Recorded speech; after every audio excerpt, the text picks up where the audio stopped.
Strategy जानने से पहले ये जानना काफी ज्यादा इंपॉर्टेंट है कि प्री आईपीओ किस तरीके से कार्य करता है। प्री आईपीओ का मैकेनिज्म टोटली डिफरेंट है। जो आप 9:15 से 3:30 बजे के बीच में ट्रेडिंग करते हैं, जो आप बाइंग एंड सेलिंग उस वक्त करते हैं, और जो प्री आईपीओ में बाइंग एंड सेलिंग होती है वो टोटली डिफरेंट है। दोनों में दिन रात का अंतर है। और मैं इस बात पे शर्त लगा सकता हूं कि इस वीडियो को देखने वाले 99% लोगों को यह जानकारी है ही नहीं, क्योंकि उन्हें बताई ही नहीं गई है। तो अब जरा इस वीडियो को ध्यान से सुनना है आपको। तो भाई यहाँ पे मैंने सारी चीजें लिखी है और मैं एक एक करके आपको विस्तार में सभी चीजों को समझाता हूँ। सबसे पहले तो भाई जो टाइमिंग है वो 9 बजे से 9:45 के बीच में है, यानी 45 मिनट्स का आपको प्री आईपीओ सेशन देखने को मिलता है। इसके अंदर कोई भी रियल ट्रेडिंग नहीं है। एक इंडिकेटिव प्राइस जो है वो हमें एक्सचेंज दिखाता है। वो indicative price supply and demand के मैकेनिज्म को देख के बनाई जाती है एक सॉफ्टवेयर से। ये जो लिंक है वो एक्सचेंज हमें प्रोवाइड करता है और उनकी वेबसाइट पर हम जाके देख सकते हैं। और ये लिंक मैं आपके साथ में साझा करता हूँ हर आईपीओ लिस्टिंग से पहले टेलीग्राम पर। आई होप आपने टेलीग्राम चैनल ज्वाइन किया है। अगर नहीं किया है तो मैंने डिस्क्रिप्शन में पहला लिंक दिया है, आप जाके अवश्य टेलीग्राम चैनल को ज्वाइन कीजिए। वहां पे आपको आईपीओ की सभी इंफॉर्मेशन गूगल पर आने से पहले ही मिल जाती है। इस तरीके से मैं आपके लिए लगातार लगा हुआ हूं। खैर, यहां पे आप जो भी ऑर्डर्स लगाते हैं वो हमेशा लिमिट ऑर्डर ही होने चाहिए। इस चीज का आप अवश्य ध्यान रखिएगा। 9 से 9:45 के बीच में आप केवल ऑर्डर्स प्लेस कर सकते हैं। उस समय कोई ट्रेडिंग नहीं होगी। ट्रेडिंग कब होगी? ट्रेडिंग होगी 9:45 पर एग्जैक्ट। वहां पे जितने भी ऑर्डर्स 9 से 9:45 के बीच में लगे हैं वो सारे के सारे ऑर्डर्स एक साथ एक ही प्राइस पर एक ही टाइम पर एग्जीक्यूट किए जाते हैं। ये डिफरेंस है नॉर्मल ट्रेडिंग और प्री आईपीओ सेशन के अंदर। एक ही प्राइस पर होगा जिसको हम लिस्टिंग प्राइस कहते हैं, और एक ही टाइम पर होगा सारे के सारे ऑर्डर्स एट द टाइम 9:45 पर। और आपको हमेशा लिमिट ऑर्डर प्लेस करने हैं। अगर आप 9 से 9:45 के बीच में प्री आईपीओ सेशन में मार्केट ऑर्डर प्लेस करेंगे तो आपके ऑर्डर को डिस्कार्ड कर दिया जाएगा। हमेशा आपको लिमिट ऑर्डर प्लेस करना है। किस प्राइस पर करना है वो मैं भी आपको समझाऊंगा, लेकिन इस चीज को आप समझ लीजिए कि लिमिट ऑर्डर ही प्लेस करेंगे। यहां पे सर्किट फिल्टर्स भी डिफरेंट होते हैं। नॉर्मल मार्केट में सर्किट फिल्टर्स 5%, 10%, 20% हो सकते हैं, लेकिन प्री आईपीओ के अंदर circuit filters 75% on the upside and 25% on the down side होते हैं। तो अब जरा ये देखते हैं किस तरीके से आप प्री आईपीओ के अंदर खरीदारी कर सकते हैं, यानी बाय कर सकते हैं। तो देखिए भाई, उदाहरण के रूप में मैंने यहाँ पे 100 का प्राइस माना है। ये वो प्राइस है जिस पे आईपीओ के शेयर्स लोगों को अलॉट किए गए हैं। तो भाई जो लिमिट यहाँ पे निकल के आती है 75 से 175 के बीच में निकल के आती है। अभी जस्ट आपको बताया 75% तो अप साइड पे हो जाएगा और 25% हो जाएगा डाउन साइड पे। तो 75 से 175 के बीच में आप किसी भी प्राइस पर लिमिट ऑर्डर प्लेस कर पाएंगे। ध्यान रखिएगा लिमिट ऑर्डर को। अब भाई ध्यान से सुनना जो मैं भी आपको बताने वाला हूँ। मान लीजिए कि 6 ऑर्डर्स इन टोटल प्लेस किए गए हैं। किसी ने 90 पे किया, किसी ने 115 पे किया, आपने 130 पे किया, आपके दोस्त ने 145 पे किया, किसी व्यक्ति ने दिल्ली में बैठे हुए 160 पे किया, किसी ने चेन्नई में बैठे हुए 172 पे किया। तो टोटल 6 ऑर्डर्स ही प्लेस हुए हैं। एग्जाम्पल के रूप में मैं बता रहा हूं आपको। अब आईपीओ जहां पे लिस्ट होगा उस हिसाब से ऑर्डर्स एग्जीक्यूट किए जाएंगे। इस चीज को समझना बहुत ज्यादा इंपॉर्टेंट है।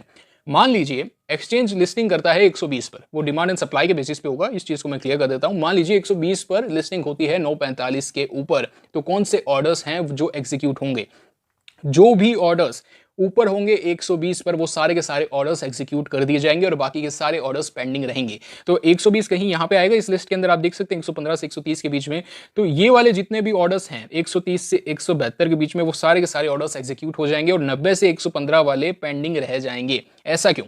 इसका मैकेनिज्म कुछ इस तरीके से है कि भाई आपने लिमिट ऑर्डर कहां पे प्लेस किया था। मान लीजिए आप दिल्ली में बैठे, आपने 160 के भाव पर ऑर्डर प्लेस किया है, लिमिट ऑर्डर, कि भाई मुझे ये आईपीओ 160 के भाव में खरीदना है। एक्सचेंज आपको बोलेगा कि भाई मेरे तू 160 में खरीदना चाहता है, अभी 120 के भाव पर तो लिस्टिंग हुई है, मैं तुझे सस्ते भाव पर देता हूं। अब आपने बाइंग इंटरेस्ट दिखाया, आप उसको खरीदना चाहते थे। अगर 100 की चीज आपको 60 में मिलेगी तो आप खरीदेंगे कि नहीं खरीदेंगे? डेफिनेटली खरीदेंगे। यही एक्सचेंज आपको बोलता है। तो जो आपने 160 पे लगाया था 120 वाला आपका एग्जीक्यूट हो जाएगा। तो 120 से ऊपर कौन कौन है? 130 का हो जाएगा, 145 का हो जाएगा, 160 का हो ही गया, 172 का हो जाएगा। 90 और 115 वाले बोलेंगे एक्सचेंज भाई मुझे क्यों नहीं दे रहे हो? तो एक्सचेंज बोलेगा कि भाइयों तुम जरा एक मुझे बात बताओ, तुम्हें लेना था 115 पर, लिस्टिंग हुई 120 पर, तुम्हें मैं महंगा कैसे दे दूं भाई? तो एक काम करो, लिस्टिंग के बाद में जब तुम्हारी प्राइस आए तो तुम ले लेना, अन्यथा तो भाई अभी तो हम उन्हीं लोगों को देंगे जो महंगा लेना चाहते थे और जिनको अभी सस्ता मिल रहा है। अब 150 वाला आया, मान लीजिए लिस्टिंग होती है 150 पर, तो भाई यहाँ पे 150 कहाँ पे आया? 145 और 160 के बीच में यहाँ पे आया। तो 160 और 172 वाले को तो शेयर्स अलॉट कर दिए जाएंगे। वो महंगा लेना चाहते थे ना। एक्सचेंज बोलेगा ठीक है भाई 150 पे लिस्टिंग हुई है, 160 और 172 वाले आप ले जाइए। 145, 130, 115, 90 वाले वो रह जाएंगे। वो एक्सचेंज तो उनको नहीं देगा क्योंकि भाई वो तो सस्ता लेना चाहते थे, यहाँ पे महंगे भाव में मिल रहा है। एक्सचेंज बोलेगा ट्रेडिंग जब होगी ना 10 बजे के बाद में तब आना आप। ये इंपॉर्टेंट है। अभी आपको मजाक लग रहा होगा लेकिन ये चीज सबसे ज्यादा इंपॉर्टेंट है अगर आपको प्री आईपीओ में असली गेम खेलना है। तो इस चीज को ध्यान से सुनना है आपको। अब यहाँ पे अगर लिस्टिंग हो जाती है 175 पर, जो इसकी अपर प्राइस बैंड है 75% का, अगर यहाँ पे होती है तो किसी को भी नहीं मिलने वाला है। क्यों नहीं मिलने वाला है? क्योंकि इन्होंने ऑर्डर्स लगाए थे 172 पर, 172 पे, 160 पे, 145 पे, नीचे के भाव पे लगाए थे ना, यहाँ तो महंगा मिल रहा है, तो किसी को भी इनमें से नहीं मिलेगा। आई होप बाइंग के लिए आप समझ गए हैं। तो आपको हमेशा आपकी जो कोशिश है वो ये होनी चाहिए कि आप 175 पर लगाएंगे। काफी लोगों को मैंने कमेंट बॉक्स में बताया था, कुछ लोग पूछ रहे थे सर आईपीओ में, मैं प्री आईपीओ में किस तरीके से बाइंग करूं। मैंने आपको बोला जो भी आईपीओ प्राइस है प्लस 75% आप लगा दीजिए ऑर्डर।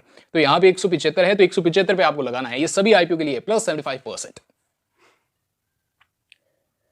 तो वही बाइंग का एक बार समझ में आ गया है, एक बार फिर से रिव्यू करेंगे। जरा सेलिंग का आप देखते हैं तो देखिए भाई यहाँ पे लिमिट ऑर्डर्स जो हैं वो 75 से 175 के बीच में प्लेस किए जा सकते हैं। अब यहाँ पे हम सेल ऑर्डर प्लेस करेंगे, पहले हम बाय ऑर्डर प्लेस कर रहे थे, अब जरा हम देखते हैं सेल ऑर्डर किस तरीके से प्लेस होंगे। तो भाई ऑर्डर्स वहीं लगे हैं 90 से लेकर 172 के बीच में, वही 6 जगह सेल ऑर्डर्स लगे हैं इस बार, पहले बाइंग ऑर्डर्स थे। तो मान लीजिए लिस्टिंग होती है 120 पर, 120 पर लिस्टिंग हुई। 120 कहां पर आया? यहां पर आया। अब देखिए जो भी ऑर्डर 120 के नीचे होगा वो एग्जीक्यूट हो जाएगा। क्यों हो जाएगा? आप बेचना चाहते थे 90 पर, आपने कोई चीज बनाई, आप उसको 100 के भाव बेचना चाहते हैं, ठीक है। अब अगर कोई आपके पास में आके बोलेगा कि भाई 100 पे नहीं लूंगा, मैं ये चीज 200 के भाव दूंगा, तो आप बेचेंगे कि नहीं बेचेंगे? डेफिनेटली बेचेंगे। यही एक्सचेंज आपको भी बोलता है कि भाई आप इसको 90 के भाव बेचना चाहते थे ना, मैं आपको 120 पे बिकवा रहा हूं, आपने सेलिंग इंटरेस्ट दिखाया तो लीजिए 120 के भाव में आपको ये शेयर्स बिकवा देता हूं। तो 9:45 पर जब सारे के सारे शेयर्स एग्जीक्यूट होंगे 120 पर, क्योंकि यहीं पर लिस्टिंग हुई है, तो 90 और 115 वालों का तो ऑर्डर 120 पे एग्जीक्यूट हो जाएगा, बाकी किसी का भी नहीं होगा। क्योंकि 130 वाले का क्यों होगा? वो तो महंगा बेचना चाहता था, अब 120 सस्ता थोड़ी ना बिकवाएंगे, उससे उसका नुकसान थोड़ी ना करवाएंगे। तो इस चीज को आप समझिएगा। मान लीजिए अगर 95 पर लिस्टिंग होती है, डिस्काउंट पे लिस्ट होता है, 100 का भाव था, 95 पे लिस्टिंग हुई, तो किस किस के शेयर्स बिक जाएंगे? जो भी इसके नीचे होंगे। नीचे कौन है? 90 पे। कोई व्यक्ति 90 पर बेचना चाहता था, 95 पे एक्सचेंज उसको बिकवाने के लिए तैयार है। आई होप दिस इज क्लियर। तो सेलिंग के अंदर जो भी प्राइस है, लिस्टिंग प्राइस है, उसके नीचे वाले ऑर्डर्स एग्जीक्यूट हो जाएंगे और ऊपर वाले पेंडिंग रहेंगे। और बाइंग के अंदर उल्टा होगा, जो भी ऊपर वाले होंगे वो एग्जीक्यूट हो जाएंगे और जो भी नीचे वाले होंगे वो पेंडिंग रह जाएंगे। I hope this is very very clear to you. तो यहाँ पे ये 175 नहीं है, ये 75 ही है। तो अगर मान लीजिए यहाँ पे लिस्टिंग होती है तो इसके नीचे कोई भी नहीं है जो सस्ता बेचना चाहता था, सब महंगा ही बेचना चाहते हैं, तो कोई भी ऑर्डर यहाँ पे एग्जीक्यूट नहीं होगा। तो सेलिंग हमने देख लिया, हमने बाइंग देख लिया। अब कुछ और इंपॉर्टेंट पॉइंट बताता हूं। अब यहां से आपको सारी की सारी जो पिक्चर है वो क्लियर होती हुई नजर आएगी। तो वही पॉइंट्स कुछ इस तरीके से है कि आपको हमेशा लिमिट ऑर्डर प्लेस करना है एट सर्किट। क्या सर्किट चल रहा है भाई? 75% का सर्किट चल रहा है। आपको हमेशा 9:40 से 9:45 के बीच में ऑर्डर प्लेस करना है, लिमिट ऑर्डर प्लेस करना है एट सर्किट। मान लीजिए 75% है, तो अगर आप बाय करना चाहते हैं कि भाई यहां पे मुझे ये शेयर बाय करना है, डोडला डेयरी मुझे नहीं मिला, लेकिन मैंने द वेल्थ मैग्नेट का लिस्टिंग स्ट्रेटजी वीडियो देखा, मैंने ये देखा है कि grey market premium HNI costing से ऊपर चल रहा है, प्राइस पहले दिन भागनी चाहिए। एक काम करता हूं 75% पे लिमिट ऑर्डर प्लेस कर देता हूं। अगर आप ऐसा करते हैं तो आपको 555 जो इसकी लिस्टिंग प्राइस थी उस पर शेयर अलॉट कर दिए जाते, और थोड़े देर बाद में ही ये 640 के ऊपर भी गया था डोडला डेयरी, तो आप इसको 20 से 25 मिनट में एग्जिट करके 15 से 16% लेके निकल सकते थे। जो आईपीओ पहले दिन 45% तक गया, वहां पे आपको अगर 16% मिल जाता है 20 से 25 मिनट के अंदर, कोई पैसा ब्लॉक नहीं करना पड़ा, आपको आईपीओ अलॉटमेंट भी नहीं हुआ, तो ये तो भाई बहुत ही शानदार चीज है। अच्छा, कुछ लोगों को यहां पे ये भी डाउट आ रहा होगा कि सर ये तो 75% का आपने बोला है, लेकिन मैंने तो काफी सारे ऐसे आईपीओ देखे हैं जो 100% पे लिस्ट होते हैं, उसमें हम क्या करें? तो उसमें तो 75% की कुछ लिमिट नहीं होगी क्या? देखिए भाई यहां पे क्या है, 75% पहली जो है वो सर्किट फिल्टर है। उसके बाद में अगर मान लीजिए और ज्यादा बाइंग देखने को मिल रही है, ज्यादा ऑर्डर्स लग रहे हैं, लिमिट ऑर्डर लग रहे हैं, तो एक्सचेंज क्या करता है? उसको धीरे धीरे करके बढ़ाने लग जाता है। किसी किसी आईपीओ में 20% होता है, किसी किसी आईपीओ में 5% होता है। अगर आईपीओ का साइज 250 करोड़ से ऊपर है तो वो 20% का फिल्टर लगता है, और अगर 250 करोड़ से नीचे है तो 5% का फिल्टर लगता है। ये रिवाइज करता रहता है एक्सचेंज जिस तरीके से सप्लाई एंड डिमांड है। लेकिन आपको ये देखना है कि क्या 9:40 पर वो 75% के नीचे है या ऊपर है। जिस भी प्राइस पर, जो भी सर्किट प्राइस है, उस पर आपको बिडिंग लगानी है, लिमिट ऑर्डर प्लेस करना है। और ये जो डोडला डेयरी वाला मैंने आपको बताया वो मैंने पर्सनली किया था, और मैं आपको वही चीजें बताता हूं जो मैं पर्सनली करता हूं। अच्छा, यहाँ पे एक चीज और ध्यान योग्य देने हैं कि अभी मैंने आपको बताया कि यहाँ पे आप देख सकते हैं कि लिस्टिंग हो जाती है मान लीजिए 120 पर, तो इसके नीचे वाले जितने भी हैं उनके तो ऑर्डर्स एग्जीक्यूट हो जाएंगे। सेल ऑर्डर्स की हम बात करें, बाकी लोगों का क्या होगा? बाकी की जो बिडिंग है वो पेंडिंग रह जाएगी। यही तो मैंने आपको बताया। तो पेंडिंग कब तक रहेगी? वो पूरे दिन तक रहेगी, किस प्राइस तक रहेगी? इस चीज को जरा समझा देता हूँ। तो जो लिस्टिंग होती है उसके बाद में जिस तरीके से फिल्टर रिवाइज होता है, मान लीजिए 20% का फिल्टर रिवाइज हुआ है, तो पहले 100 था, यहाँ पे 100 की प्राइस थी, लिस्टिंग होती है 120 पर। अब यहाँ से 20% का जो फिल्टर है वो क्या होगा, 20% इसका निकालेंगे, कितना आएगा 24 रुपए। तो इसके अंदर प्लस 24 कर दीजिए, माइनस 24 कर दीजिए, तो जो रेंज आएगी उस रेंज के अंदर जितने भी ऑर्डर्स होंगे वो तो पेंडिंग रह जाएंगे। 10 बजे के बाद में अगर कोई वहां पे बाइंग या सेलिंग आती है तो वो एग्जीक्यूट हो जाएंगे, अन्यथा वो नहीं होंगे उस दिन। लेकिन इस रेंज के बाहर जो भी होंगे वो सारे के सारे उसी वक्त डिलीट कर दिए जाएंगे एक्सचेंज से। इस चीज को आप क्लियर करके रखिएगा। तो एक बार लिस्टिंग के हो जाने के बाद में आप फिर से अपने ऑर्डर्स को रिवाइज कर सकते हैं, लेकिन आपको हमेशा 75% पर ही अप्लाई करना है। अगर आप बाय कर रहे हैं तो 75% प्लस और 25% माइनस, इसी प्राइस पर आपको अप्लाई करना है। मान लीजिए अगर आप बाइंग करते हैं तो 175 पर ऑर्डर प्लेस करेंगे, लिमिट ऑर्डर किस टाइम करेंगे, 9:40 से 9:44 के बीच में करेंगे। और अगर आप सेलिंग करते हैं तो आप किस प्राइस पर करेंगे, 75 पर करेंगे।